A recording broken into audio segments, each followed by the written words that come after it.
Hey everybody. Chapter 23. We'll be looking at the Industrial Revolution, primarily Europe, but we will look at globally a few places outside of Europe. We'll look at steam energy and the creation of the railroads. Let's see what else we'll look at. Some of the consumer economy, trade. We're going to see what it's like to be a worker or laborer in this time period. Division of labor.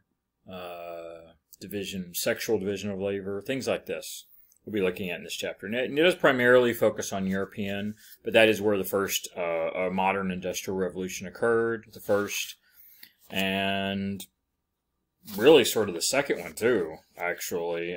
America's industrial revolution comes along after this. It's interesting, almost everything that happens in America industrially happens 100 years to 150 years after it happens in Western Europe. And it primarily starts in England and Belgium, really. England and Belgium is really where it seems to have the biggest start.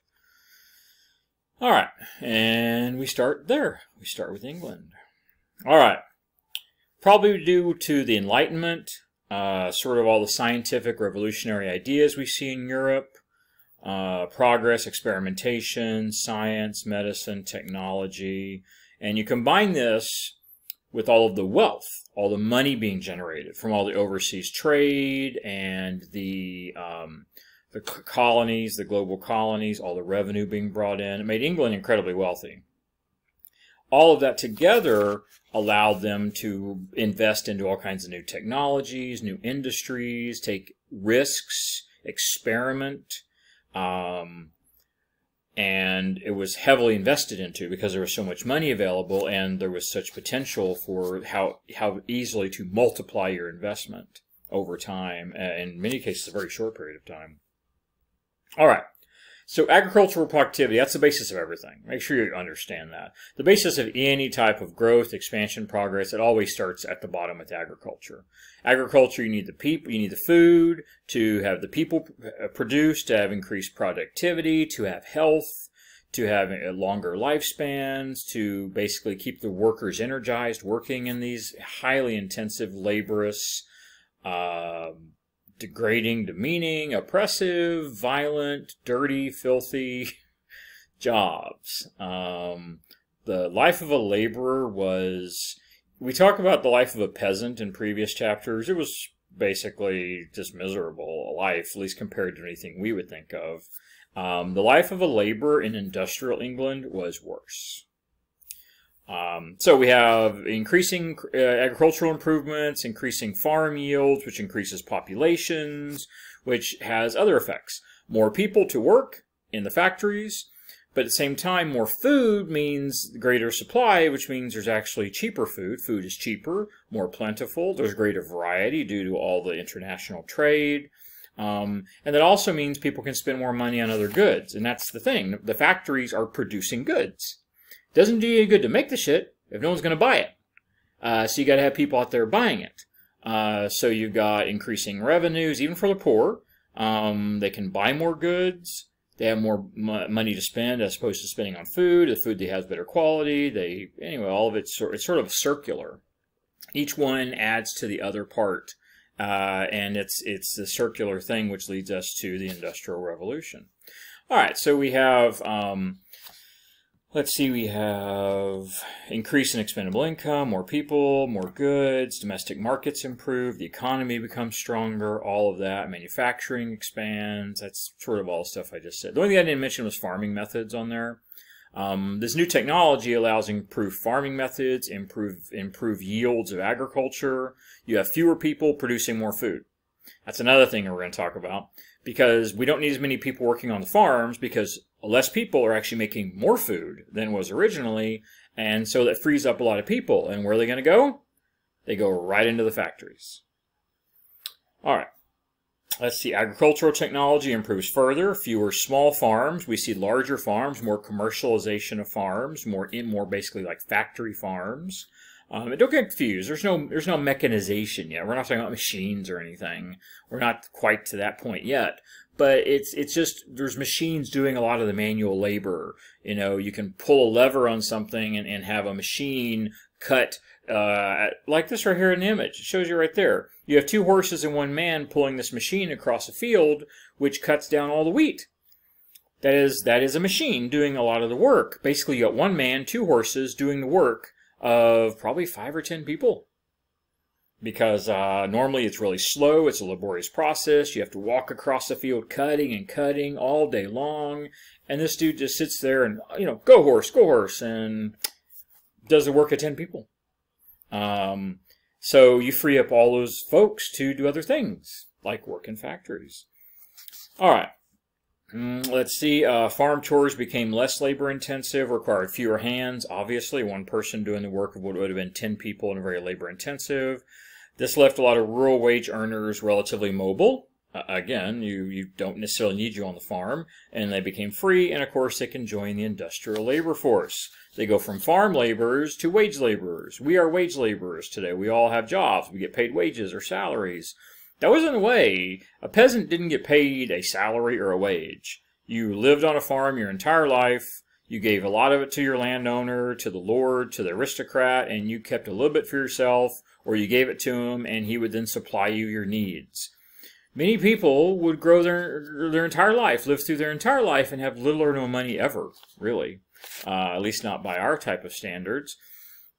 They didn't get paid wages. They didn't get a paycheck. It was nothing like that. It was much different. It was much different. All right, so this is a picture of what's called the cottage industry. It says on the bottom, cottage industry, transportation, 18th century England, 1700s. This shows you several things. It shows you concentration of natural resources, like iron, for instance. It shows you concentration of wool production, metal production, the coal deposits. Right now, any type of mechanization, any type of machines or furnaces were being fueled by coal. This is before electricity. So it's being fueled by coal. We're not even really using oil yet. This isn't really oil. It's just primarily just coal, which England had a ton of it. Because it was so wet, it was really facilitated production of coal because it had always been like this. It had always been a wet area of the world going back, millions of years.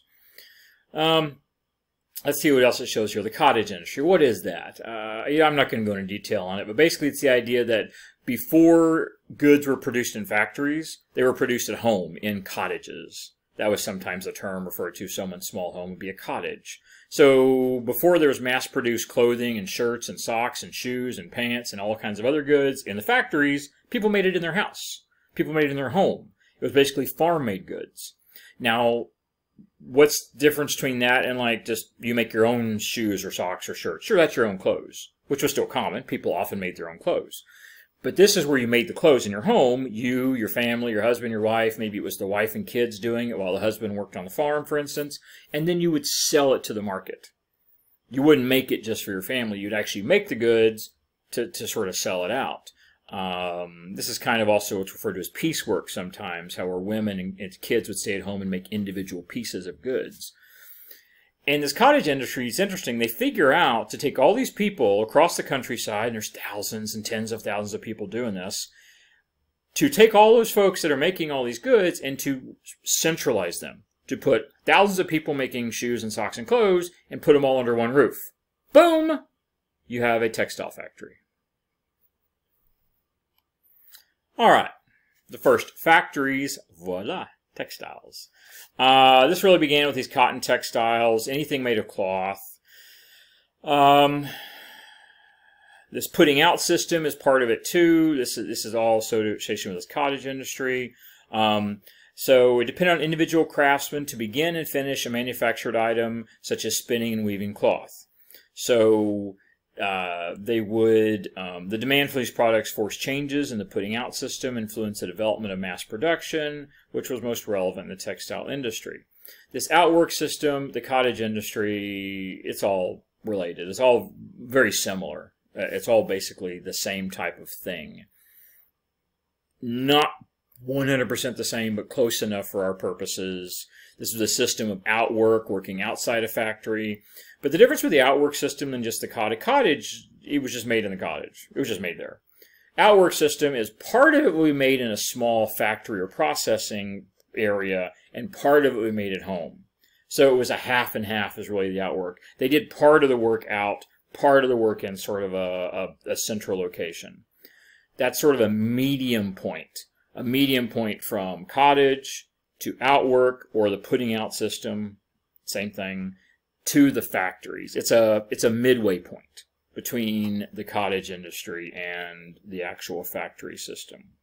Now, the key to this was in all kinds of new technologies and inventions, which are all kinds of major influences on the Industrial Revolution. We see the cotton spinning jenny. See it right there. That's a drawing of it, a cotton spinning jenny, which would actually pull the cotton, which is really hard to work with, and it would pull it and pull it and pull it into threads, into these tight threads, and it would spin, weaving into basically a tight cotton threads, and then those threads could be used to make actual cloth, and then the cloth is used to make clothes.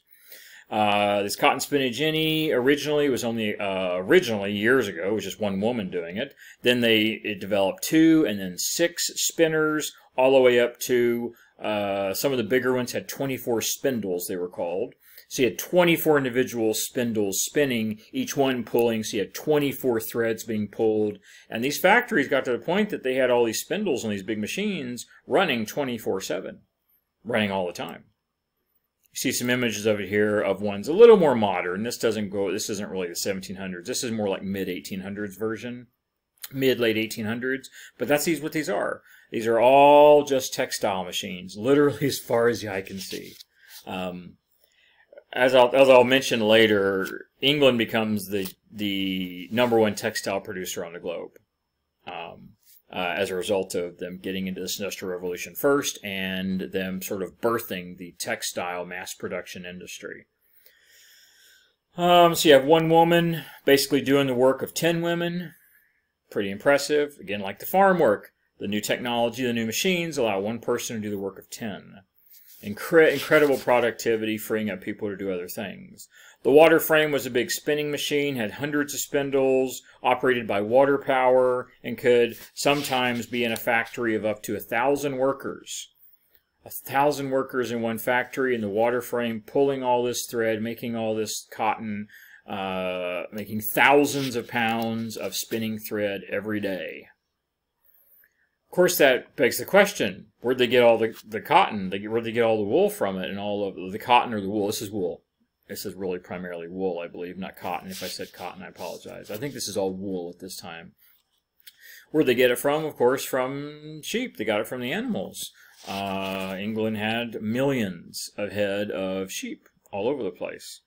Life improved in this area because people could afford cheap produced goods, increasing the wages. People were actually making real money now as opposed to working on farms. You had folks with real money, real actual money in their pockets, so they could buy clothes, they could buy better food, more food for their families, they could have more kids. We see population start to increase. We see actual standard of living increase. Now, it's still low. These people are still poor. But it's still a standard of living increase. There's an increase in standard of living. It's still, the rich get richer and the poor are getting a little bit better off. Increased wages, cheaper goods, more work available, more money in the pocket. Also, another interesting thing about this is this employs a lot of women and kids.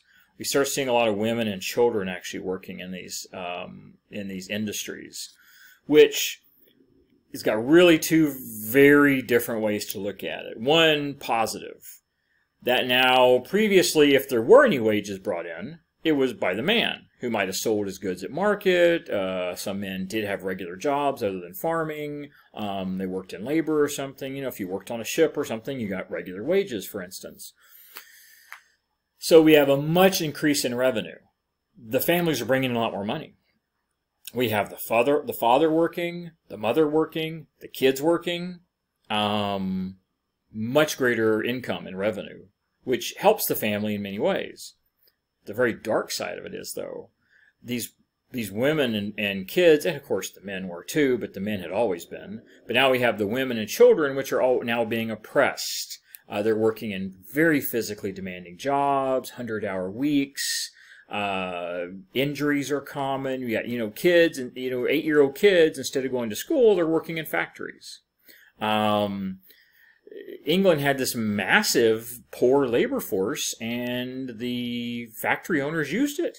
And these factories are full of women and kids who also worked for really cheap wages. So if the men worked, they had to pay them a certain amount of wages, but they paid women half as much as men. They paid kids like a third or a fourth. So they could employ 3 or 4 women and kids for the same cost of one man. So what do most factory workers want? Because you're going to get out way more work out of 4 people than one person, typically. So what would a factory owner, if they had their choice, they would employ women and children, because they get a lot more work for the same cost. It's, it's capitalism, I suppose. But the conditions were brutal and violent and filthy. People working 14-hour days, physical punishment. Yeah, it wasn't slavery, but it was brutal and violent like slavery. It was pretty bad. So there's really 2 very different ways to look at what life was like for these folks. A lot more on one hand, a lot more than they ever had before, frankly, as far as actual material goods. But life was probably worse than it was as a peasant farmer. Interesting. All right, energy. Let's talk about energy. So the primary energy source for most of the history of humanity has been wood. That's the primary energy source that has been used for most of the history of the human species, has been wood, or something that is burnable. Wood, animal waste, dried animal waste is very, very flammable. Of course, plants and things like that. But, it's been some type of natural product that we would burn, not something we dug up from the ground, not coal or oil, or, of course, electricity or solar power. It had been primarily wood and plant products for most of history. Well, because England had been, in some form or another, industrialized and had been burning wood and had plants and fireplaces and all types of heating necessary for millions of population, and it's just a little island, relatively speaking, they had actually cut down most of their trees. Today, I remember reading something not too long ago, there's only about 2% of the woodlands in all of England that are actually still original, like actual original woodlands, going back thousands of years that were never cut. About like 2% of the forest in England is actually original. They cut down all their trees.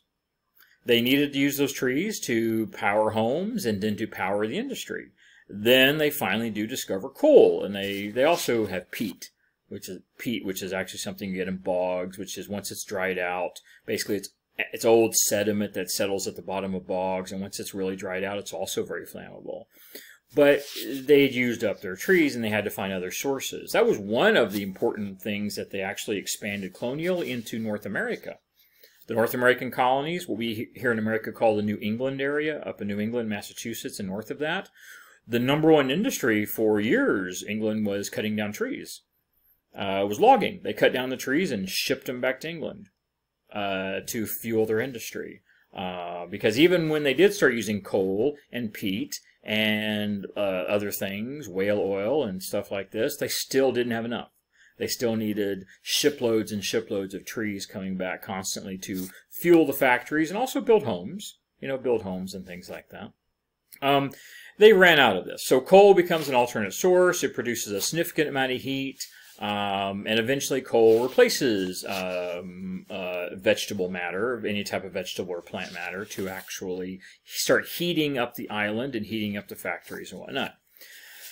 Now, when you first start digging coal out of the ground, it's 5 feet down, 10 feet down, that's no big deal. But the problem is England's surrounded by water. Once you dig down very far, you're underwater. You're under the water table, and it starts filling up with water. So they would dig these caves, and as soon as they got deep, any deep whatsoever, to start pulling the coal up, they'd simply fill up with water. So they had to have these pumps to pull the water up, and you have an image of it right there. They had these little pumps where they'd have the animals walking around, turning these gears or whatever, and it would pump up the water. But it was really slow, tedious, and you couldn't go very far. Because the deeper you go, the water pressure is higher and more water comes in, so they still could only go down a little bit. So animal powered for a while for all these flooding. Then they replaced that with steam power. They found the very beginning, the very rudimentary of steam power, to start using steam to power these engines, which were more efficient. They could run longer, they could run faster, they could pump water further, which allowed them to dig even deeper to pump the water. Because literally, if they ever turned the pump off, you would drown in a couple minutes. That's how quickly they would fill up. So if the pump failed for some reason, and it's of note because it happened a lot, working in mining historically has been one of the most dangerous industries in the history of the world. Mining fatalities are common. It's not uncommon for life expectancy in industrial and pre-industrial mines to be less than 3 years. People died, injured all the time. It was just so dangerous work. So, yeah, the engine goes down and suddenly the mine fills up with water. Pretty bad. Of course, there's lots of other dangers, too, in mining beyond that. But this was just a particular special one for England. Eventually, the steam power, not very efficient, but yet it was much better. Then James Watt changes everything. And, of course, Watt gets this great honor of getting a unit of energy named after him, the watt, which is what, joules per second or something like that. I'm not a physics person, but something to do with that. But anyway, this unit of energy known as a watt. In 1769, he modifies a steam engine, which was used actually in a class. It was used in a physics class. And he modifies it, changes it. He makes it incredibly more efficient, much more useful. It's a coal-burning steam engine, produces vast amounts of power, much more than any other thing that had been created at the time. And it's originally used to pull the water up, but they quickly find ways to put it into factories, to run machines, to run spindles, to run furnaces, making it incredibly efficient. It is known as a fundamental invention, meaning it is a fundamental, one of the building blocks of the Industrial Revolution. That single item, his improved, incredibly more efficient steam engine, is one of the things, one of the switches, which allows us to have our society today. It's a fundamental invention of modern society, is this effective, efficient steam engine. Now they're able to quickly drain mines, they're able to replace water power, they're able to replace water wheels. We can now use it in the mines, the mills, the flint, the flour mills, the factories, the textile mills. It's incredibly useful. Then iron. Now, of course, the Iron Age, when we first started learning how to craft and use iron, was, about, 500 BC, something like that. So, well over 2,000 years before this. But we didn't have mass production of iron because it required really high temperatures and it required a lot of fuel to create it. So we didn't have mass-produced iron, not really significantly. I mean, again, iron had been created for 2,000 years. This also becomes one of these fundamental building blocks of the Industrial Revolution. We see massive quantities due to steam-powered furnaces and mills, and iron also becomes one of the building blocks of the Industrial Revolution. We could not have done it. Now we're looking at roads. So plank roads and rails were originally used to move coal wagons. They put down these planks, and they put rails on them. They laid the rails down. These roads were movable. They could make them more permanent if they needed to, but they were able to actually quickly adjust them and change them, move them around if necessary. And they used these coal, they would have these coal wagons that they would actually use by manpower. So they actually would use men or animals to pull the wagons full of coal through the mines and out into the fields. Now, they wanted to reduce the friction. They would oil them. They would grease them. The rails made it much more efficient than using a sled. Sleds to pull things have been used for thousands of years. Made it much easier to reduce the friction. You could pull a much heavier load. Now, eventually, we see the rails increase. We see the rail wagons increase to massive wagons that can pull thousands and thousands of pounds of coal. And then eventually, we do get the first steam locomotive around the 1820s, where someone designs the way to take the steam engine and actually put it on wheels and have it move something. And you actually see a model of it there. That is one of the very first, that is a train. That is probably one of the very first trains, a model of it there. A steam-driven train. It's simply steam here, fueled by the coal that it's carrying, put in there, and you had to have the water. You had to have water back here to actually cool it. Sorry, my cursor disappeared. You had to have the water to keep it cooled so it didn't actually explode. That was a sort of an emergency thing. Yeah, the coal, put the coal in there, it heats up, and the steam would actually move the pistons, which would make the wheels spin and actually pull it along. It was slow, but we do really see these first steam locomotives around the 1820s. And the speed was amazing. The very first one was about 4 miles an hour. You can walk faster than that. So really slow. But hey, it didn't require manpower or horsepower or mule power to do it or anything. So it was quite an improvement. Then by the 1830s, we have Stephenson's rocket. It was fast. The rocket. 16 miles an hour. It could get up to 16 miles an hour. Woo! And they moved it, it became a major route between Liverpool and Manchester, England. Heavy loads, pretty crazy, a whole 16 miles an hour, but that was incredible technology at the time anyway. Now, by the 1830s, we see railroads, and this is how powerful and impressive it was. For a brand new technology that requires an incredible investment in production, and I mean, you got to produce all these factories just to produce the iron, to produce the steel, to build all these tracks, to build these engines, the incredible time, effort, and energy required. And in a decade, there were railroads crisscrossing England and trains. Now, they weren't fast, but they were there, and they were all over England in like 10 years. The incredible amount of ingenuity and infrastructure and manpower required to build a railroad system that is already crossing all the major cities across England in less than a decade is pretty impressive. It did reduce the cost of shipping, of course, much cheaper, much faster, lower transportation costs, influences markets because the lower transportation costs means you can produce more goods for less amount. Potentially the goods could be cheaper again for us to buy, the consumer. The economic effects are global because England is one of the global producers and consumers of goods. It is the largest economy on the globe. Interestingly enough, you look at something like Russia, which is, I don't know the numbers specifically, but it would not be, it would probably be safe to say Russia is almost 100 times the size of England as far as land area. And yet England's economy was bigger.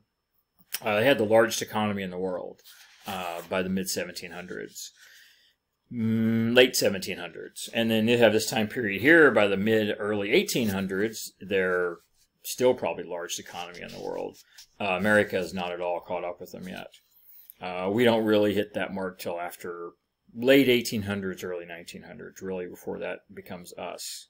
More trade is more advanced factories, cheaper mass-produced goods, railroad construction. All these factories create a huge number of jobs for unskilled labor. It's this circle. It really is this circle. More goods, more production, cheaper goods, more money available. You need more workers to work in the factories, more food they can purchase. They have more kids, and et cetera, et cetera. And another thing about this was most of these factory jobs, I don't mention it here, are unskilled. You don't need any type of education to these factory jobs. You don't need a degree. You don't need college. You don't even need basic schooling. You don't need to even know the 3 R's, reading, writing, arithmetic. You really don't. You can be illiterate and, yeah, you don't really need to know anything. Very simplistic. And they can work you in these factories and teach you how to work in these factories. So, completed track mileage of 1890. Now, as you can see, sort of as I just said, England leads the way. Mid-1700s to mid-1800s, they are hands down the world's dominant economy. However, look at that. By 1890, India's 17,000 miles, England's 17,000 miles of rail as well. They simply didn't have, if England was the size of the U.S., they would have had similar to us. They would have undoubtedly been similar to us. But they simply didn't have any place to put those rail lines. They didn't need to build more rail lines than that. That probably crisscrossed every single major town on the entire island. Russia, though, that's what's amazing. Russia, which was much bigger than the United States in this time period, I mean, if it was comparable to us, they would have had 500,000 miles of rail lines if they were comparable to us. France, 20,000, Germany, 26,000, and then us, the United States, with 200,000 miles of rail. Now, we purposely did it in the U.S. because we needed to be able to, we wanted to make sure that we were a coast-to-coast country. There's all kinds of stuff involved in that, which I'm not going to get into. But we purposely built the rail lines to feed our industry the same as England was doing. The only thing we did it 100 years later. England did most of the stuff in the mid-1700s. I mean, sure, trains didn't come about till later, but they were doing all the industrialized stuff in the mid-1700s. It took us a century later to catch up. But once we caught up and quickly surpassed them. And by 1890, we are an industrial powerhouse. Industrially, economically, by 1900, we are probably the global leader in that category. All right. Industrial Revolution in England continued. All right. So industrial fairs and exhibitions is one of the ways they sold these products. They showed these technologies, all these new techs. They sold the products. They got new people interested to invest money in these new products, these new technologies that they showed the world. It's kind of like this. What's the use of doing all this cool shit if you can't show it to people, right? You want to do all this cool stuff, and then you want to show them that you did all this cool stuff. And furthermore, if they're really interested, they might buy it. They'll make orders, or they want to invest in it. It means either they're going to buy your stuff, or they're going to give you more money. And that's great, right?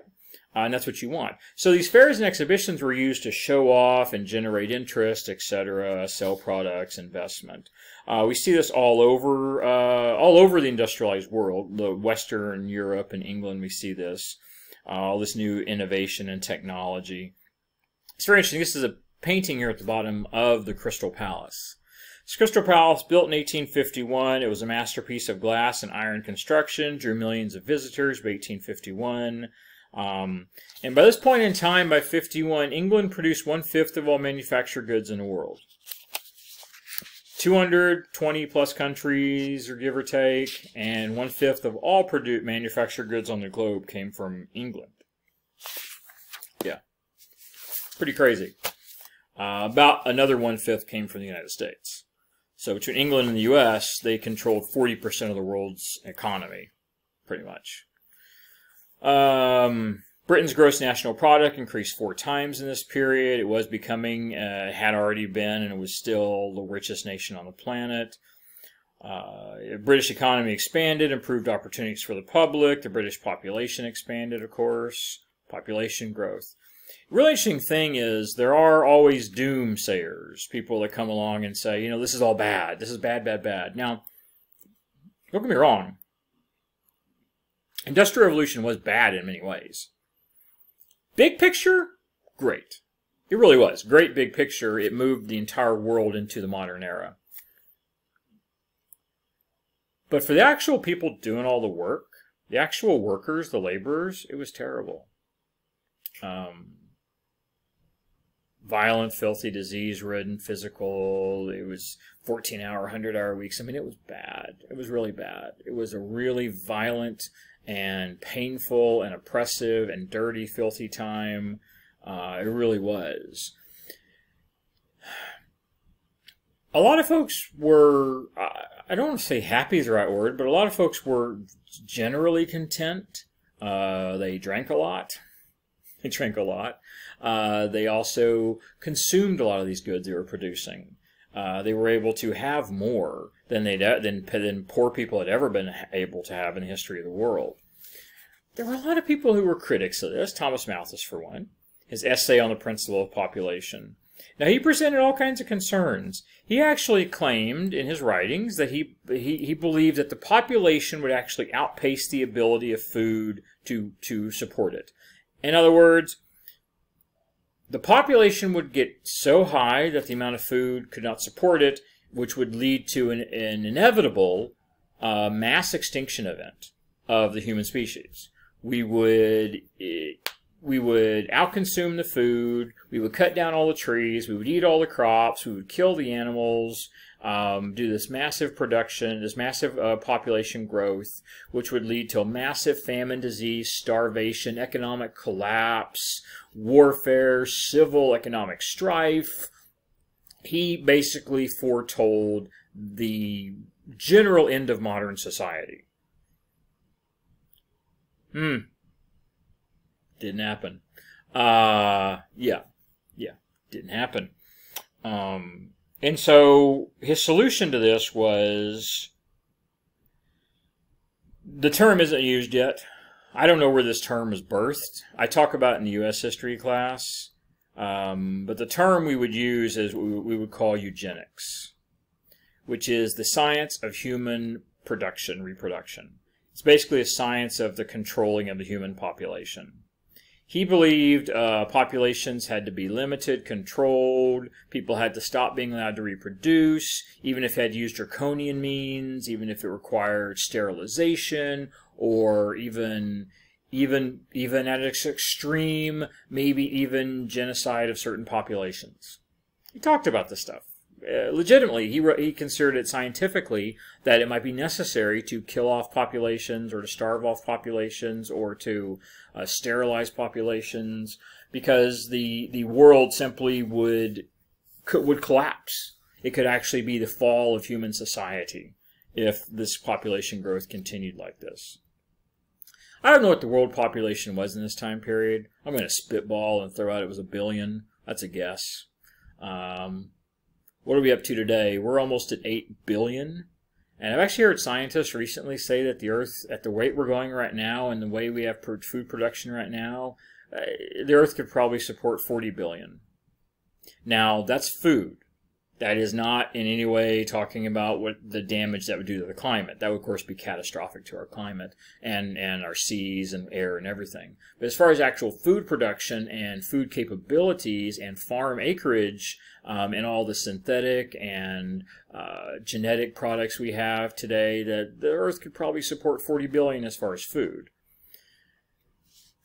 We may destroy ourselves in other ways. But it's very interesting how people talk like this back then. Now, what was the reason for this, and what's the significance of even mentioning it?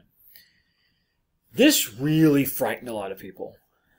This changed everything. This changed the way people thought, the way people were educated, the way people bought and sold and worked and lived. Literally, your entire life was different by the mid-1800s, from the moment you were born to the moment you died, than it had been just a century earlier. It was an entirely new world. It was alien. And a lot of folks did not deal with it well and couldn't handle it well, and they were stressed about it and anxious about it. And this changed everything. This Industrial Revolution took a world which had been generally unchanged or marginally changed, unchanged, for thousands of years. And overnight, it would seem, within just a generation or two, everything changed. And a lot of folks simply thought that it was too much, too fast, and it was scary. And as we'll actually, I think I'll mention here in a minute, I do believe I get into the Luddites later in this chapter. I think I'll mention it. People were willing to kill over this. People were willing to take other lives over their fear of this modernization, this new industrialized society. Scared people so much that they were willing to kill others over it. And not just a few people, entire groups. It was psychologically shattering for some folks. It was so different. It was, imagine today taking someone from 1900 and dropping in 2023. Imagine the psychological turmoil that would go through from everything, socio-cultural, political, sexual, economically, technologically. There is a famous science fiction author, and don't quote me on the name. I don't recall who it is. I'm just off the top of my head. I think it was, it wasn't Arthur C. Clarke. It was another really famous science fiction author from like the 1960s, 70s. And he said something to the effect of, any sufficiently advanced technology will almost appear like magic to us. The stuff we have today, even 100 years ago, there would be people that would be like magic. So it was really mind-altering for a lot of folks, and their solution to it was to either block it out completely, deny it, or say it's going to be the end of everything. Societies, it's going to be the destruction of everything. And the problem with this was you have an actual respected man. Thomas Malthus is well respected. He was respected. He was an author. He wrote a lot of things, and a lot of people read this essay on the principle of population, and they bought into it. And we do see, actually, in the 20th century, late 19th, 20th century, eugenics actually become a practiced thing in Europe and America, the science of human breeding, which often was used in very bad ways to hurt people. It's a very complicated thing, which I'm going to leave off there, but you can read more about it and research more about it if it interests you. So, the Industrial Revolution in England, 1850 here. Look at these train lines going all across the, I almost said continent, all across the island. Yeah, had England had the space, they would have probably had railroads comparable to America. Hundreds of thousands of miles of railroads had they had a need for it. They simply had no need. Anyway, you can take a minute and look at this, and you can see what it does and how it creates these large industrial areas, these trains all over the place. The first industrialized nation on the globe, hands down. A century or even a century and a half before most other nations. Industrialization beyond England. Okay. So Britain led the way, simply put, and then we also start to see in this technology and this industrialization a real disparity between East and West. The difference between Western civilization and Eastern civilization. Now, culturally speaking, the difference between Eastern and Western civilization is like two like night and day. It's completely different. Culturally, religiously, incredibly different. However, what is interesting is economically and technologically, East and West have been very similar for a very long period of time, for many centuries, and if you want to go back further than that, for most of human history. The common life of a person living in Central Europe was not really different than the common life of a person living in Central China. Again, culturally, language, religion, yeah, but as far as the actual day-to-day duties of a farmer, of a peasant, a Chinese peasant, German peasant, year 1000, not much different, really. And then we come to the modern time, and by the 1800s, everything's different. Those other differences remain, cultural differences remain, but now everything else has changed too. The way they work, the way they live, what they eat, the money, the things they wear, the industry, the technology, and the list goes on. Everything is different. And what really comes to epitomize this key, huge difference between East and West comes to really be one word: technology. It's ironic when you consider, because the Middle East and Asia had technology far surpassing Europe for many years. Technology that was much more advanced, medicine and science and technology and astronomy and etc. That was much more advanced than what they had in Europe.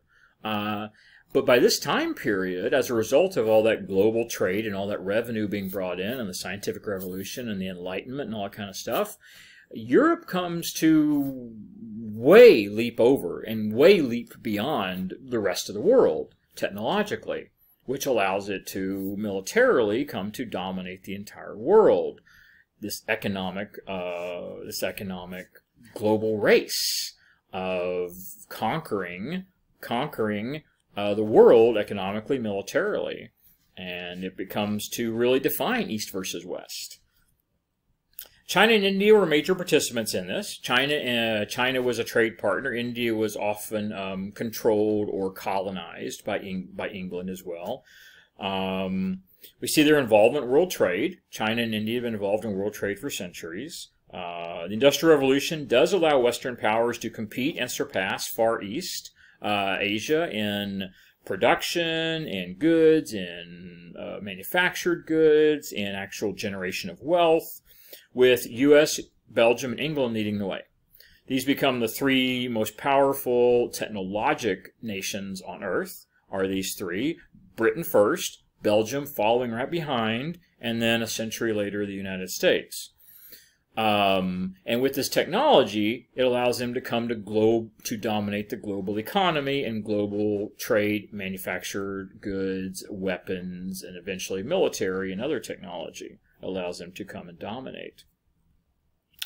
Now, non-Western countries outside of Western Europe and Western Europe in general, which a lot of it sort of bled over into other, Spain got some of this, and Austria and Prussia and Russia got some of this, and France got some of this. These are the big three listed there, but of course it bleeds over because there's always international trade, and, people move and change, and technologies get borrowed or stolen or copied, etc.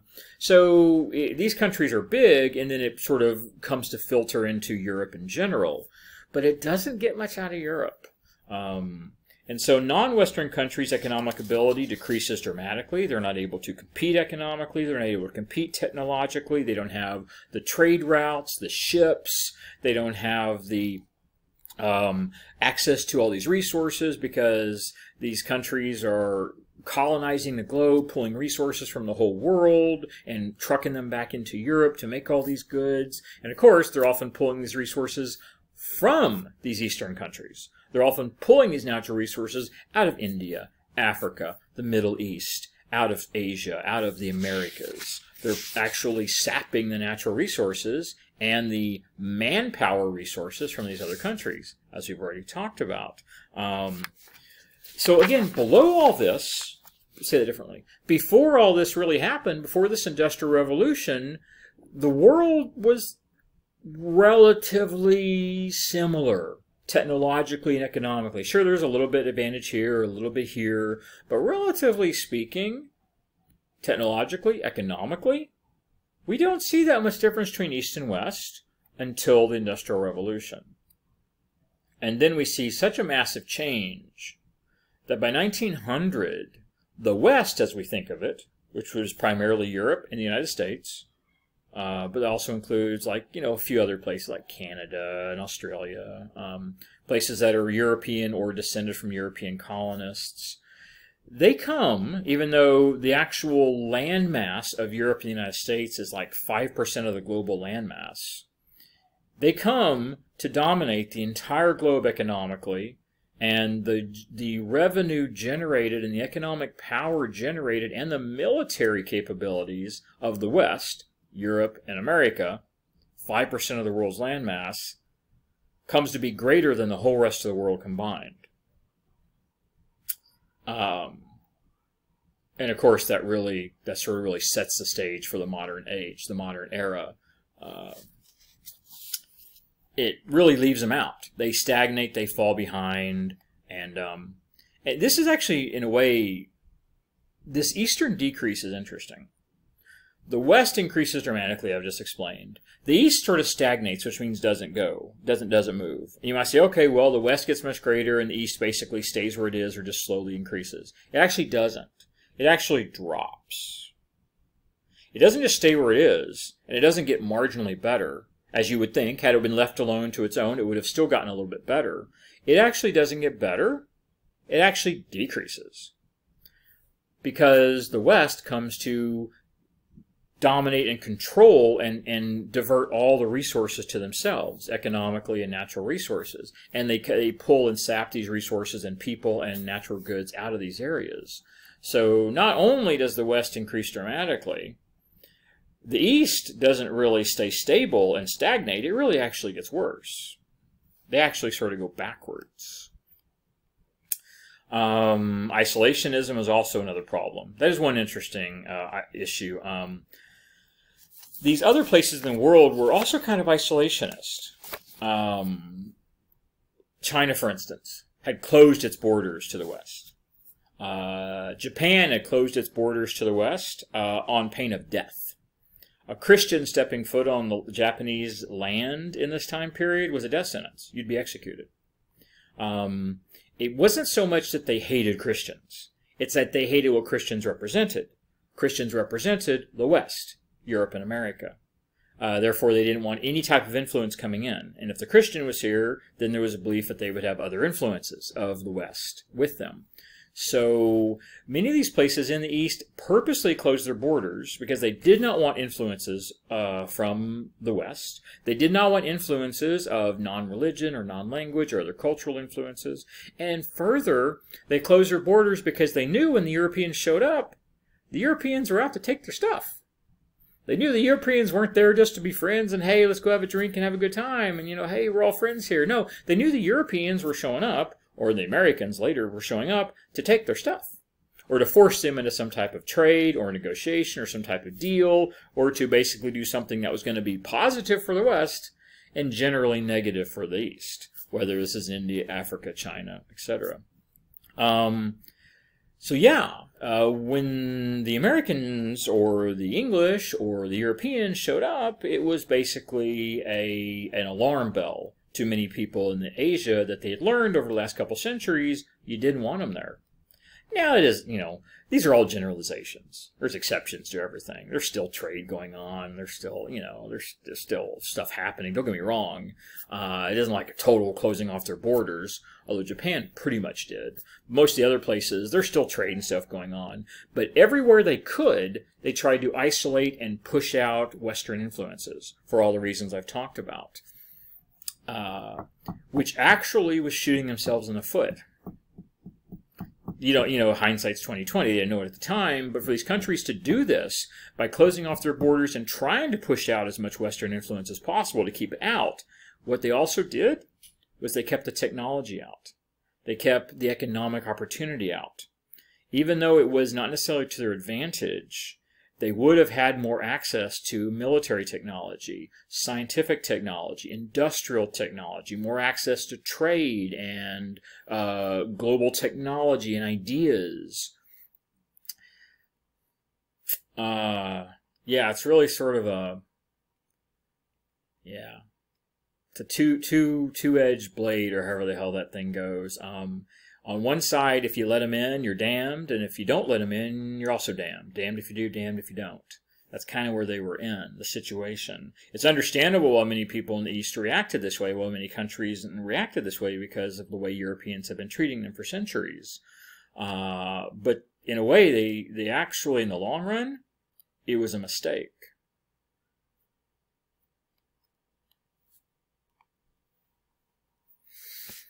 Agents of industrialization in continental Europe. All right, Belgium. We haven't really talked about Belgium yet. But Belgium is a little country, actually comes to be incredibly powerful economically and technologically and comes to dominate. They are the second industrialized country in the world. England's first, Belgium is second.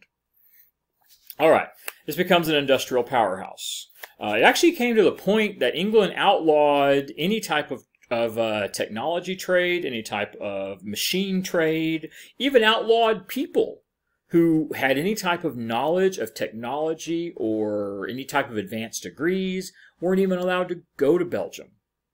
Basically, it was a boycott of anything to do with technology or weapons technology or industrial technology or intellectual property going to Belgium. Because Belgium came up and came up so quick and started competing with England, it scared the hell out of English manufacturers and English government and English business people that they realized what was happening. And what Belgium was doing was actually buying the technology and then improving on it, changing it, and copying it. They would actually buy the people. I don't mean like slaves, but they would go to England and offer huge pay incentives and jobs, move to Belgium over here and we'll pay you a ton of money and show us your technologies, show us all the things you can create and design, etc., etc. It became a big deal. It became highly competitive between the two nations, and we see espionage and technologies being stolen and borrowed and people going to prison in both Belgium and England because they thought that they might have given a important technology to the other country. It became a pretty big deal for years in this time period between England and Belgium, highly competitive over this new industrial technologies and the people who knew how to make the industrial technologies or design them. Yeah, what we would call engineers today. Usually in that time period, they called them mechanics. That was often a term referred to as mechanics. We would think of as engineers. We would think of as engineer. Quite interesting to do all this stuff. John Cockerell is one of these guys. He was in England. He developed technologies in England, and then he left England, and he establishes a large steam and industrial train enterprise in Belgium. His employers bought the industrial secrets from England. They disseminated the ideas all across Europe. And he was labeled by the English government as a traitor at one point. Yes. He was actually labeled as a traitor by the English government because he basically gave some of the most advanced technology on the globe at the time, the steam technology, train technology, manufacturing technology, to a competing country. Yeah. Franz Harcourt, he sought to bring industrialization to Germany. He wanted to actually spread industrialization outside of England and bring it to Germany. He imported much of the labor, the equipment from England, borrowed, stole, actually had secret notebooks and secret papers that he was known, him and others were known to actually take these hidden documents and actually sew them into their clothes so that they would be able to pass inspection. If they were checked, like they check them, they're, oh, you got no books, you have no documents, you got no manuals on you, nothing like that. If like you leave the country, they would actually sew the stuff into their clothing, in between the layers of their clothes, so they could try and hide and actually get things out of the country. What's interesting is a lot of this stuff was their own technology. It was their own stuff that they had written and created and designed. But they were barred, actually, legally from leaving the country with it, even though it was their own intellectual property, as we would call it today. Interesting stuff. Now, some people actually invested in this stuff, and they failed. We don't really talk about the other side of it, but you got to understand, for every person that invests in a technology or business and has all the success, there's another person that invested and lost everything. Lost their ass, lost their business, lost their money, lost all their investment. So for every success, there's another failure, probably several failures for every big success. And some people did. Incredible risk reward. If you were successful on this, you become wealthy and powerful, and you would own an empire maybe in 20 years. But you could also fail completely and lose everything and end your life as basically a broken, penniless drunk, which happened to many people. A huge risk reward involved in this kind of stuff. I mean, Franz Harcourt is one of the failures. Cockerell was a success. Harcourt was one of the ones that actually failed completely. They lost their entire fortunes in bad deals and lost everything. So you've got some up, some bad. And truthfully, I don't know any statistics, but truthfully, I think probably there's a lot more losses than wins, truthfully. We have Europe here, coming along behind, trying to industrialize, trying to catch up with England, trying to do this. We see railroads being built across Northern Europe, of course. It's kind of obvious when you see where is most of the industrialization? Closest to England. It sort of spreads out slowly. It disseminates in sort of an ever-increasing sphere. The closer you are to England, the more industrialization you see, the more industrial areas, major areas, more rail lines. And then the further away you get, the fewer and fewer. Until you get to Eastern Europe, Eastern and Southern Europe, you have very few rail lines, very few industrialized areas. Further and further away you get. It's interesting how you see how this works. Silk is a big textile. You have wool, cotton, linen, ironworks. I mentioned steel earlier. They weren't making, and I have to correct myself, they weren't making steel railroads yet. Steel's a technology that exists. Steel's been around for, I don't know, 2,000 years as far as actual technology to make steel. But mass production of steel doesn't really start happening until, I'm not going to give an exact year, but generally 1890s. Closer to 1890 before we really start the idea of mass production of steel. Much more complicated, requires incredibly high temperature, sustained heat, which they have a real hard time doing in this time period. So these rail lines would have been made of iron, not yet steel, I don't believe. But steel isn't far off. But even though the technology exists, mass production isn't really possible. Not quite yet. All right. Situation outside of Europe. Let's see. The revolution, the Industrial Revolution, doesn't really happen outside of Europe effectively. You see little bits and pieces. You see a few little industrialized areas, like a little town here, community here. But as far as any type of mass country industrialization, we don't really see any of that till after this time period. The late 1800s before we see mass industrialization. It doesn't really hit America until 1890-ish, around America as far as the United States goes, and a few other countries in the late 1800s as well. Russia and Egypt try They try to import or steal English technology and experts. They have a few rail lines, a little bit of steam power here and there. They couldn't really compete with the European prices and imports. And these nations primarily, as we'll see the whole world, primarily remains agricultural. Again, you have a little bit of pockets, a little bit here and there. So you do see a few things, but the nation's primary exports remain agricultural for most countries. Egypt and Russia. Egypt and Russia are noteworthy because they both do become industrial nations. Egypt and Russia eventually do industrialize. They just can't do it yet. They try. There's maybe the beginnings there, but they can't really pull it off at this time period. They simply don't have access to the technology, the assets, and the money that England has. Let's see. European empires weren't willing to allow technology to spread to their colonies. They made sure the colonies didn't get the technology. Now, people traveled back and forth across Europe to England and France and Germany and Belgium all the time. Thousands of people constantly traveling across Western Europe. You can only limit it so much. Tech is going to get out. People are going to get out. You can only limit it to a degree. However, they were much more successful in limiting technology going from, say, Europe to South America or Central Africa or Southeast Asia. Much, much better in limiting the spread of technology onto other countries around the world outside of Europe. These countries remained almost exclusively agricultural and raw material producing, natural resource producing, that are then transferred to Europe and made into manufactured goods, which are then sold for much more money. So yeah, the Europeans, because here's the thing about this, England was trying to protect all of its intellectual and technological property. Europeans wanted it. They eventually get bits and pieces, and they get it over decades and decades. They get it, but all of Europe was invested in keeping this technology out of the rest of the world. Because even though Europeans were competing amongst themselves, there was a much greater fear of this technology spreading globally, because that would have hurt all of Europe. All of Europe, from Spain to England to Russia, the whole thing. So the entire country of Europe, almost anyone in Europe, in any country, was really invested in keeping this technology out of the hands of the rest of the world. As I said, really it was just in the last century or so that Europe, 2 centuries, that Europe really comes to start to move ahead of the rest of the world.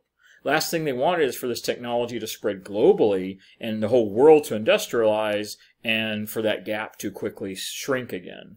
Europe wanted that gap to keep widening. The advances, the technology advances, the military advances, the economic advances, of course the whole cultural idea that Europe and whites were superior to everyone else, all this really, it was a sort of a self-feeding mechanism. We are better than everyone else. We're white. We're Christian. We're superior to the whole world. And then we throw, oh yeah, we got more technology and more weapons and more money. And it sort of was a self-fulfilling prophecy, if you will. So the whole of Europe was really making sure that this didn't really spread. Another thing to think about is war. It's a weird irony of war. In modern times, war often creates new technologies. War often breeds. It's I don't know who said this. It's an old saying. Necessity is the mother of invention. And many people would say if you're in war and you're trying to fight for the survival of your country or your population, that's necessity. I mean, what's more necessary? You're literally fighting for your life.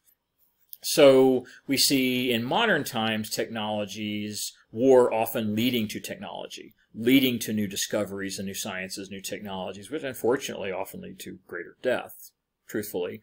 But whenever the war is over, there's usually a whole slew of new techs and new ideas and new things discovered or designed.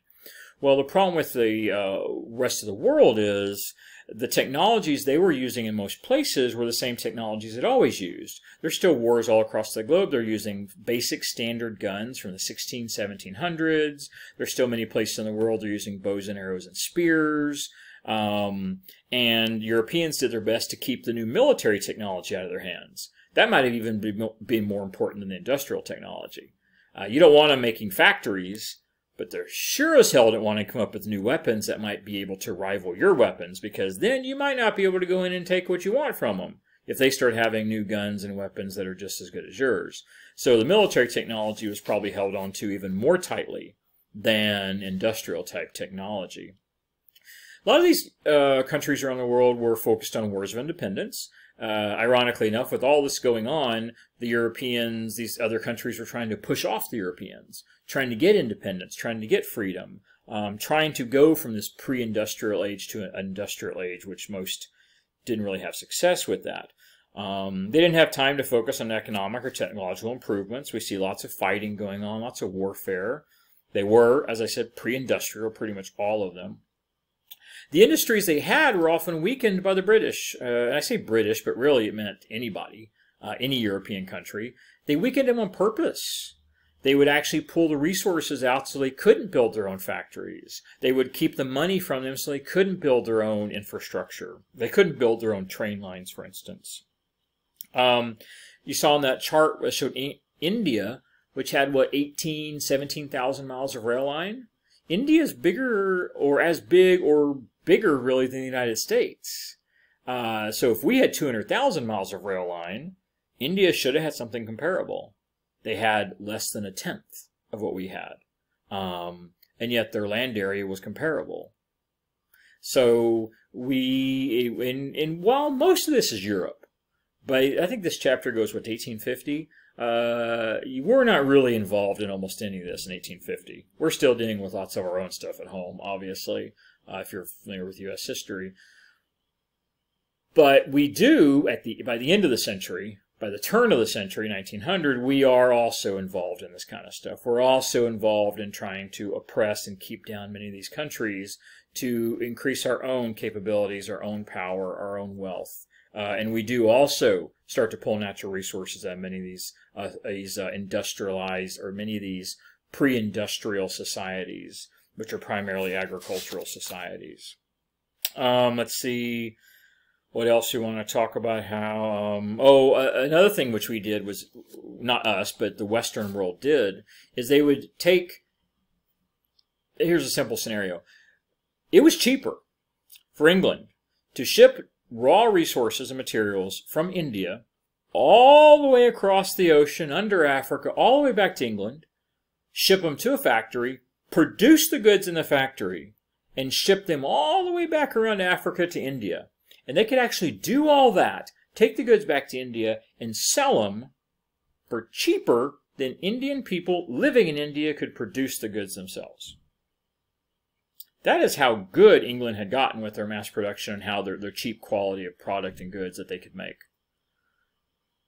All involved in taking the goods, shipping it halfway around the world, producing a manufactured good, an improved good, shipping it all the way back around the world, and they could still sell it for cheaper than someone in India that could produce it and sell it.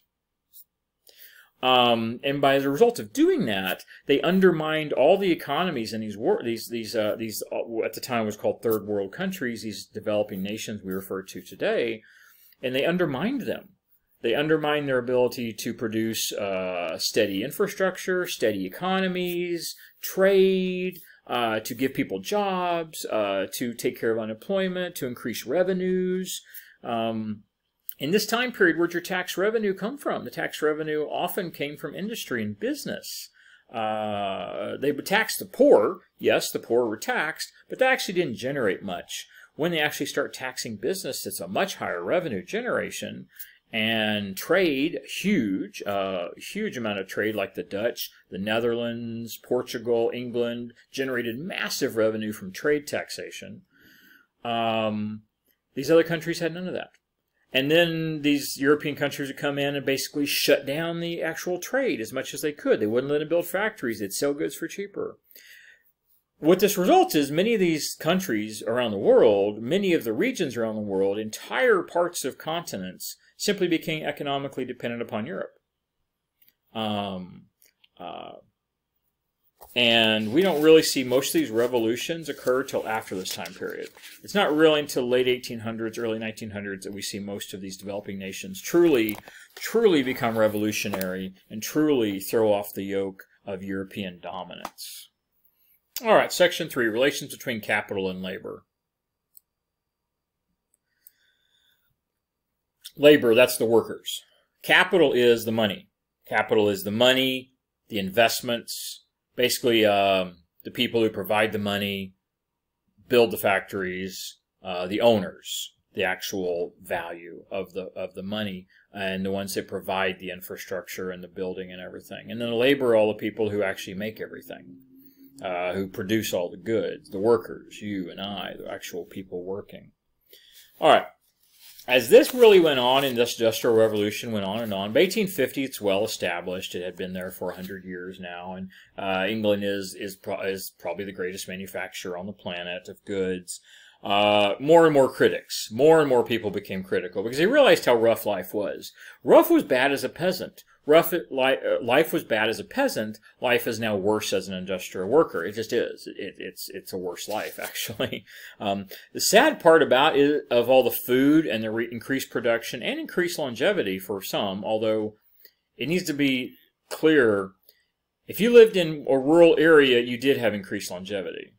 If you lived in the city, you had a reduced longevity. Even though you had access to better food and products and more goods materially, the actual life expectancy of the really urban people living in the industrial city was actually declining because of how filthy, dirty, and physically damaging it was. The breathing, the air, the water was polluted, the food was polluted, the industrial life was incredibly violent, and factories were so dangerous, and the list goes on. All these things, which were improving the lives of many people, and their life expectancy was going up, and the life of a regular farmer, and of course there were still regular farmers out there, their life expectancy was going up. The industrial worker, factory worker, their life expectancy was dropping. And so many people saw all these advances as bad. They saw it as actually a bad thing. Luddites were the people I mentioned a while ago. They actually went to the point of destroying the factories. That's a little sketch down here of Luddites coming in with a sledgehammer and smashing the machines, smashing them and tearing them apart. Even they went to the point even people died. People got into violent fights and people died and got killed over this kind of stuff. Some claiming the industrialization of the society was going to destroy them, destroy their souls, destroy their bodies, destroy their lives, which, interestingly enough, it kind of was.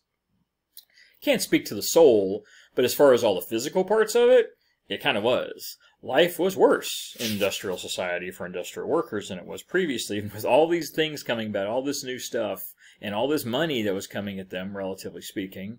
It was actually worse. Of course, there is sometimes there is the very practical part of it, which this is actually true. It was putting people out of work. So there's the practical part that, a factory, you got machines doing work of 10 people. You got one person running a machine that used to be 10 folks doing the same kind of work. You put 9 people out of work. Okay. So there was some actual logic to it.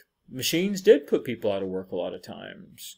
So the Luddites at least had one very practical point to be made. Yeah, I mean that's a reasonable way to look at it. And again, the view of industry really developed, this pessimistic view of industry, that life was full of poverty and factory work, and it was violent, and it was ugly, and it was filthy, that it destroyed you psychologically, destroyed your body, it destroyed your will to live. Many people were alcoholics. The rate of alcohol consumption in England, Industrial Revolution, tripled. And this is saying something, because the English and the Irish, they like to drink. And during the Industrial Revolution, actual consumption of alcohol almost tripled. Because pretty much when you weren't working, you wanted to be drunk or asleep because your life was that kind of rough, that kind of messy, that kind of filthy and violent and tough, physically strenuous. You wanted to forget about it at all times. You didn't want to be conscious thinking about it. You either wanted to be drunk, working, or asleep. Frederick Engels blamed this on the industrialization. He really blamed capitalism on it.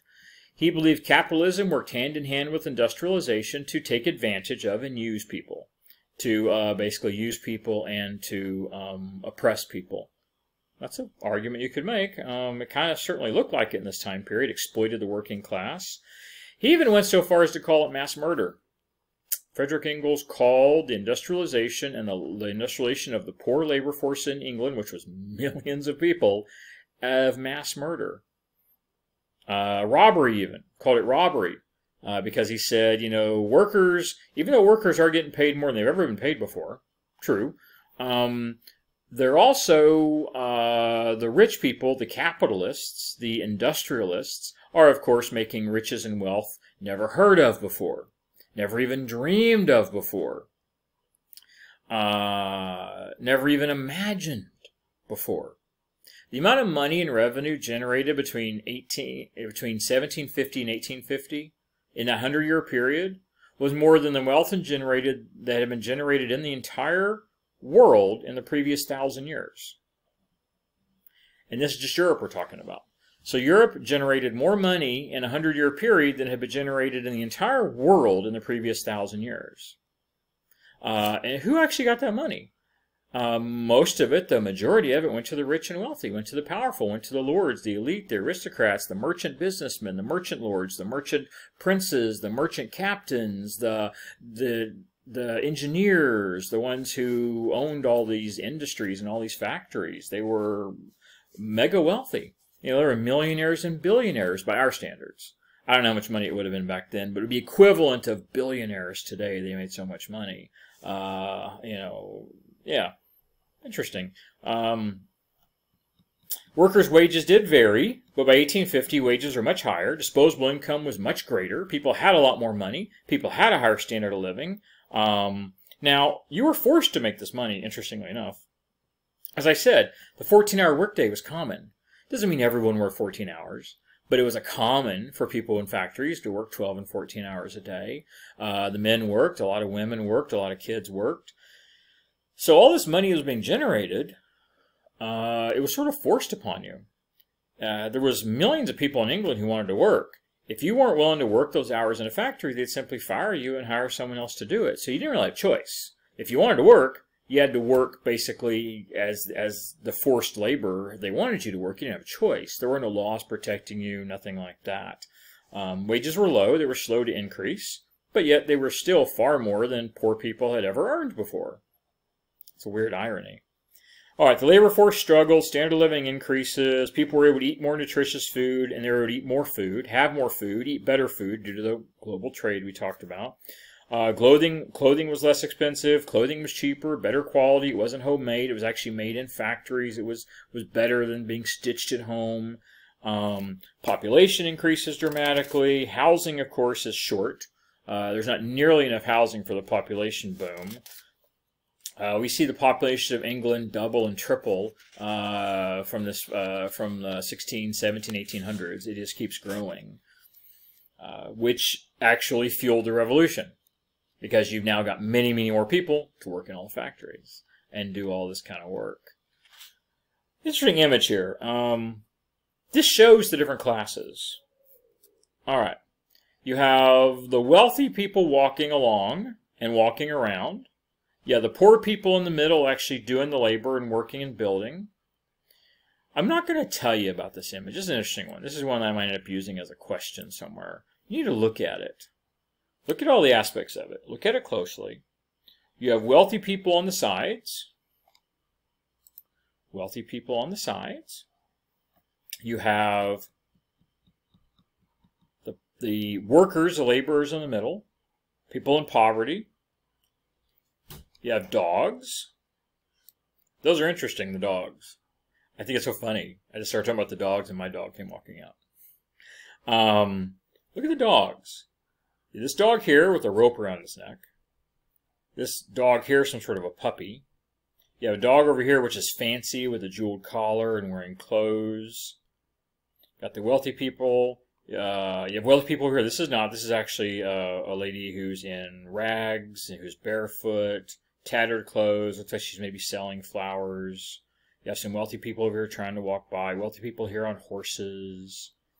See the dirt roads. You have these businessmen. I assume they're businessmen sitting here watching from the side. You got the workers drinking. You got some workers working, doing their stuff. They appear to be singing. You got a couple people over here, a couple with their baby underneath the shade tree. The purpose of this is to show the different types of work. Now you might say, who's working here? Who's working? All types of work are in this. Everybody in this image is doing a type of work. What you have to understand is the work will be associated with their class. Think about their class and their status in society. Upper class, aristocrat. Upper class, commoner, elite, wealthy business people. The actual common laborers doing work. And then the poor people who don't have an actual job, but they're like homeless on the street or living in poverty on the street, they're working too. Everyone is working. But they're working appropriate to their class or what their class allows them to do. A good thing to think about when you're thinking about work is if you invest money in a stock, say you go buy Google and you put $1,000 in Google, and then you're sitting at home watching TV, watching a TV show. Is your money making money? It is, right? I mean, it should be. That's why you invest in the stock. Google does well, the stock goes up. You are generating revenue while you're sitting at home watching TV, eating popcorn. You're working. You're getting work done if you want to equate work with money and income, which we usually do. So even if you're not slinging a shovel, driving a car, standing behind a lunch counter, whatever you're doing, there's other ways of work and generating revenue. So everyone in this picture is working. And then you could also look at the classes of the people and how that work reflects that and what they see as entertainment and enjoyment, what they like, how they dress. And you have to talk about the dogs. You really do. Why are there 3 dogs? What's the difference in the dogs? The babies, the couple sitting under the tree, the business people, the town drunk here leaning up against the tree. You can relate work to all these folks in some way or another. Work they have, work they did, work they're going to do, work that's being done, work that's not being done, people who are working for them. This picture, you've heard the term, I mentioned it before, a picture paints 1,000 words, it's an old saying. When an artist spends the time to do something like this, everything has meaning. Everything in this image has meaning. Everything has purpose, has a significance. It's really interesting. It says a lot about European society in this time period. It talks about all the stuff we talked about, industrialization, peasants, the rich, the aristocrats, the commoners, the upper class elite commoners, the merchants, the people living on the streets who don't actually have a job, who are living in poverty like homeless, but yet they still, the flower lady over there, she's potentially homeless, poverty, living on the streets. She went and picked some flowers out of a field, now she's trying to sell them somewhere to make a little money. It's just interesting. All right, we'll move on. I believe this is it. This is just about the end of the chapter, end of what we're covering anyway. Work in early factories. All right. Many people who had been in the outwork system, the cottage system, the putting out system, all associated, all related systems, all these types of labor and production systems that happened at home, away from the factory, but they're not in a farm. Basically, any type of goods or products that were created before the factories that is not agricultural farm goods is part of this putting out, outwork system, cottage system. All right. Now, many people who worked in the system were afraid to work in a factory. I mean, why would they? They had made some money. They'd worked at home. They got to stay with their families, watch their kids, take care of their kids, raise their kids, maybe even a few of them educate their kids, protect their kids. Hard to do when you're working in a factory. Hard to do.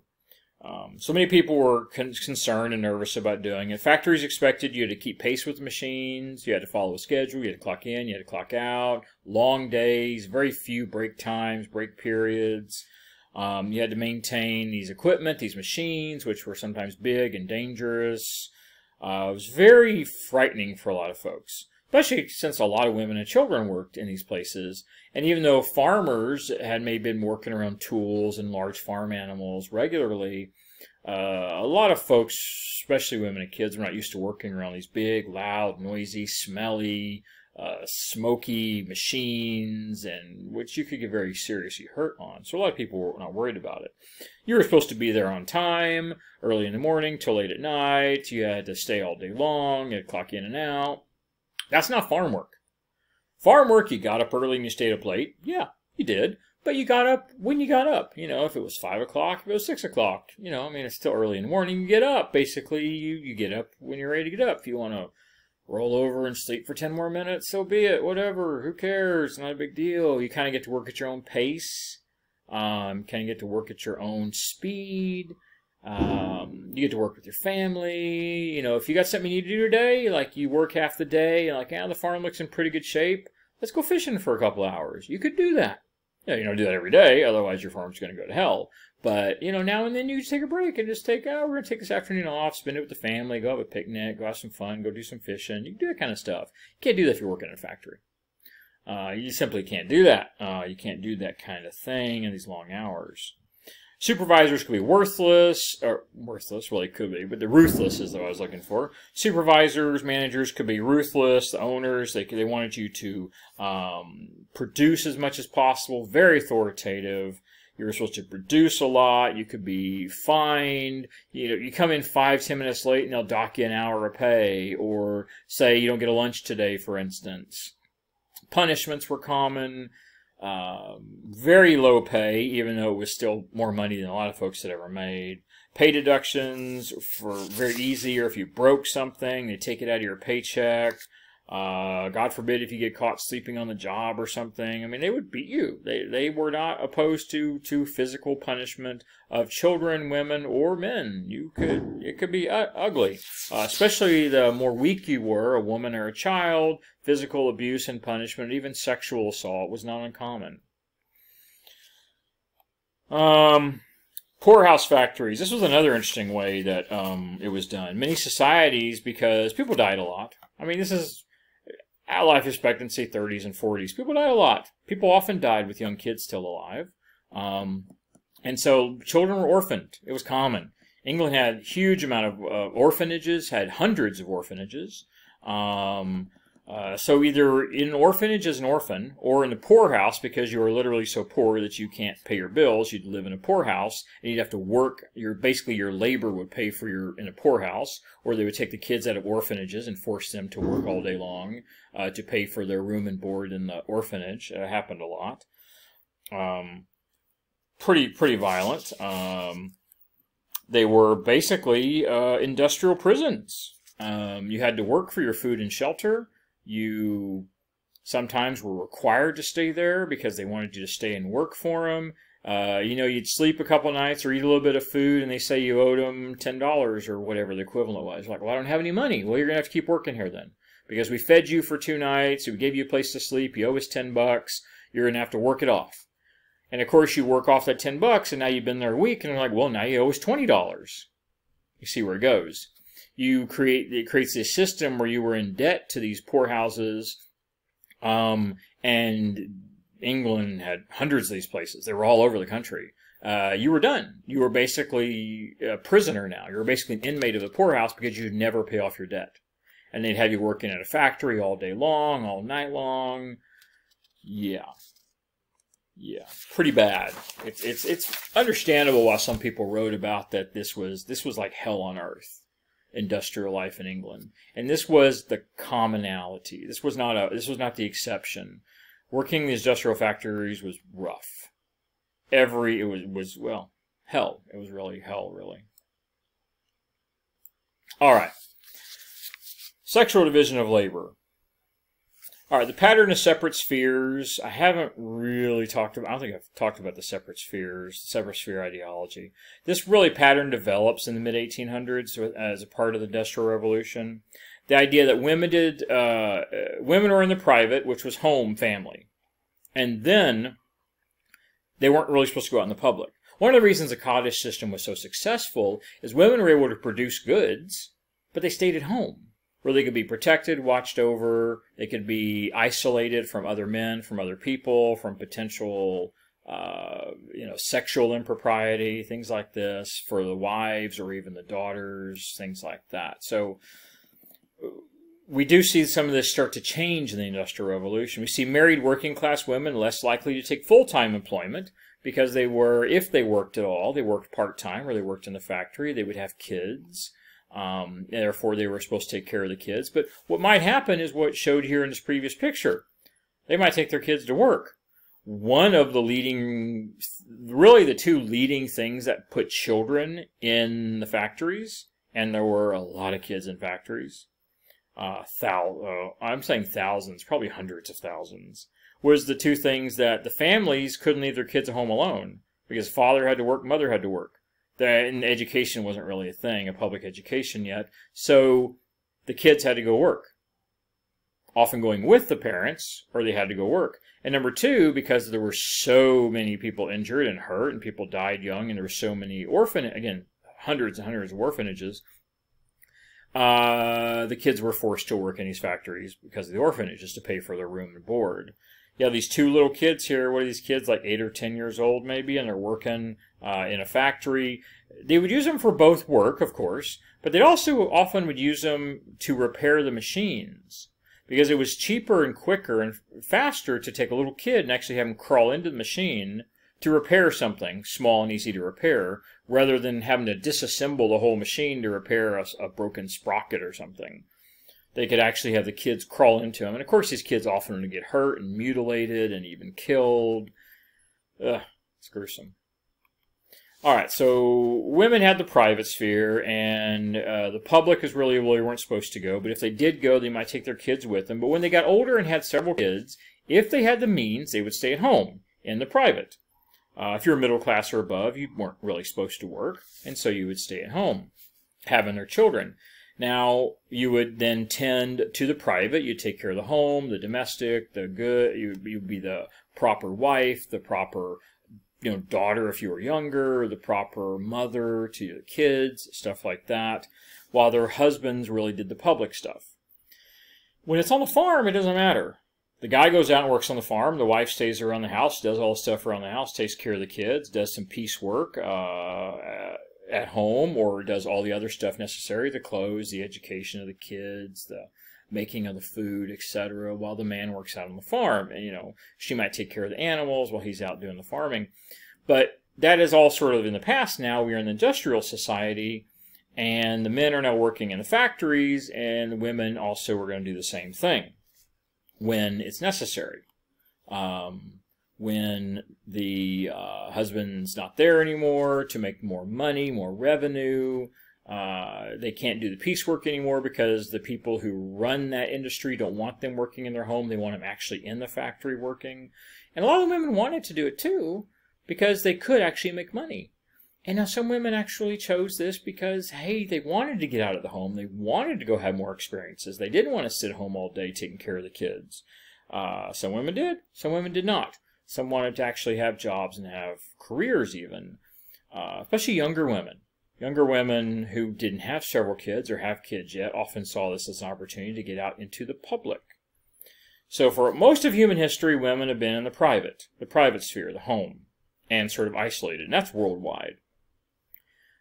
1800s, 1800s, we see increasing numbers of women in the public. It still isn't the majority. We still probably wouldn't say the majority. But among the working classes, it's probably a majority. If you look at just the working class, the bottom 50%, the poorest, it's probably a majority that are doing some type of public work. Now, if you were poor, actually I'm still on number 2 there. If you were poor or widowed or unmarried, you would definitely work more. Pregnant, you couldn't really do it. And ideally, if you had kids, you probably shouldn't be in a factory with them. But if you were poor, you didn't have a choice. If you were relatively on the lower economic level, you may not have a choice. You might have to take one or two of your kids with you to work. And then the factory owners were probably happy to take them to work for reasons we already talked about. The domestic responsibilities of shopping and feeding the family often add stress to women's lives. Going to the market, preparing meals. I don't think it's called that yet, but later years we call this double duty. I don't know when that term is coined, but it's double duty, where women would have a job, part-time, full-time, whatever, working out in the public, and then they'd come home and still have all their private duties to do. Cook, clean, childcare, maybe do other things around the house, take care of the clothing, wash clothes, fix clothing, stuff like that. Men did not usually do this double duty. Men usually had a primary source of revenue or primary source of income. Whether it was a farm or working in a factory, most men did one primary thing. Women, especially among the bottom 50%, they would work and then also have all the home duties they still were responsible for. It was still expected because these were women's work, women's duties. Even though they were out working, they still had to make sure they got those duties done. So they pretty much had like two jobs. Stressful psychologically very stressful and very difficult, and of course physically taxing. Giving birth, having kids, working out in public, working at home, both. Tough. Really tough. The industrial workplace, interestingly enough, gave boys and girls freedom. We see more intermingling. We see less adult supervision. Previous to this, kids were generally held close by their parents. They kept an eye on them. They watched them. They worked with them on the farm and around the home a lot of the times. Not so much anymore. People are going into the cities. Mom goes to one job. The teenage kids go to one job. Dad goes to one job. They won't see each other till late that night again. Kids do things. They're adolescents. They've got hormones. They're irresponsible. So we're more likely to see teenage pregnancy. We're more likely to see issues or problems or fighting or, we do see more of this kind of stuff, more immaturity. Because, I mean, they're immature. They're teenagers. Teenagers are stupid. We all were teenagers. You do stupid things. You're not mature. You don't really think right. We know the human brain doesn't usually, we think of as mature until the early 20s. So when you're 15 years old, you often make stupid mistakes. We all do. It's the way it is. It's the way your brain works. So you've got people who are, look at the kids in the picture down here on the bottom. A lot of those kids are what, 10, 12 years old? I mean, a lot of them 10, 12, 14. I'm even younger than that. Yeah. These people are working in factories, doing dangerous work, dangerous machines, all day long or part of a day. When they do have time off, they have free time. They don't have parental supervision. It's the life of an adolescent in the Industrial Revolution was rough, violent, more sexualized than ever before, and it's probably much more exciting too. Much more exciting and interesting than basically being raised and growing up on a farm to where, everything you did was controlled, arranged marriages. You were constantly watched over by your family, your neighbors, your church. It was a different world. It really changed, well, I've said it several times in this chapter. It changed everything. The world was unrecognizable. Just 100 years, from the early 1700s to the mid-late 1800s. It was just an entirely new world. Very interesting. All right, I think that actually it takes us to the end. I appreciate you going through it and talking about all these different things. And, yeah, I'll see you next time.